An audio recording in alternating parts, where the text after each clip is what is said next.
le jeune homme découvrit par hasard dans l'eau un dragon géant mort dans une collision. Poussé par la curiosité, il s'approcha pour l'examiner. Mais à sa grande surprise, l'instant d'après, une moustache du dragon entra directement dans sa bouche. Il pensait qu'un malheur allait lui arriver, sans savoir qu'un miracle était sur le point de se produire. Le corps du jeune homme se transforma. Sa force augmenta considérablement. Dès lors, pêcher dans la rivière devint un jeu d'enfant. Il captura même facilement un gingilio de plus de 100 livres. Ensuite, il se rendit au marché avec une cargaison de poissons. Gros silures à vendre. Des silures sauvages fraîchement pêchées. Ces prises d'une qualité exceptionnelle attirèrent aussitôt l'attention d'une PDG. Alors qu'elle s'apprêtait à en apprendre davantage sur lui, un autre pêcheur se moqua de lui. Il était convaincu que le jeune homme avait juste eu de la chance et n'avait aucun talent pour attraper des produits d'exception. À peine avait-il fini de parler que le jeune homme sortit un gigantesque escargot épineux. Tous les passants furent stupéfaits. Beau gosse, vends-moi ce poisson. Combien proposes-tu? Que dirais-tu de 5000 yuan? Cette prise rare fut finalement vendue au prix élevé de 5000 yuan. Mais son confrère restait mécontent. Pour lui, le jeune homme avait simplement eu de la veine.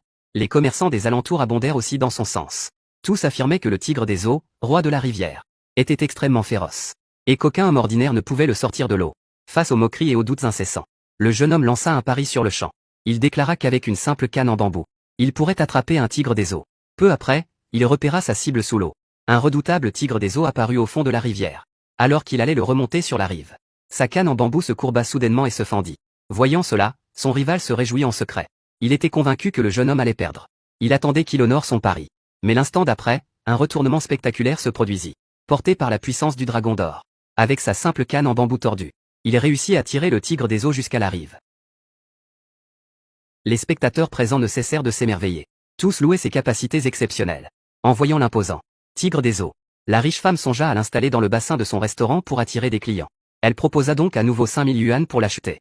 Une fois la transaction conclue, elle lui tendit sa carte de visite et lui dit que s'il obtenait d'autres prises de qualité, il pourrait la contacter directement. On dit qu'aujourd'hui est le jour où l'on chasse les maladies. Déposez 3 fleurs. Une pour chasser les virus, une pour éloigner les malheurs, et une pour faire disparaître les soucis. Après avoir vendu ses produits aquatiques, le jeune homme rentra chez lui avec sa sœur. Mais sa sœur, qui travaillait chez un riche notable, fut injustement accusée par l'intendant d'avoir volé de précieux carpes koi du bassin. Il exigea qu'elle rembourse intégralement leur valeur. Le jeune homme connaissait parfaitement le caractère honnête de sa sœur. Elle n'aurait jamais commis un tel vol. Furieux, il décida de laver son honneur. Il l'emmena immédiatement au bassin privé du riche propriétaire. D'un seul regard, il repéra un énorme crocodile caché au fond du bassin. Les carpes disparues avaient en réalité tout été dévorées par ce crocodile. À ce moment-là, l'intendant arriva en hâte. Il affirma qu'il y avait au total 15 précieuses carpes koi dans le bassin. Et il soutint fermement que la sœur les avait volées. L'intendant déclara que si elle refusait de payer, il appellerait immédiatement la police. Le jeune homme demanda froidement: « Quelle preuve avez-vous que c'est ma sœur qui les a volées ?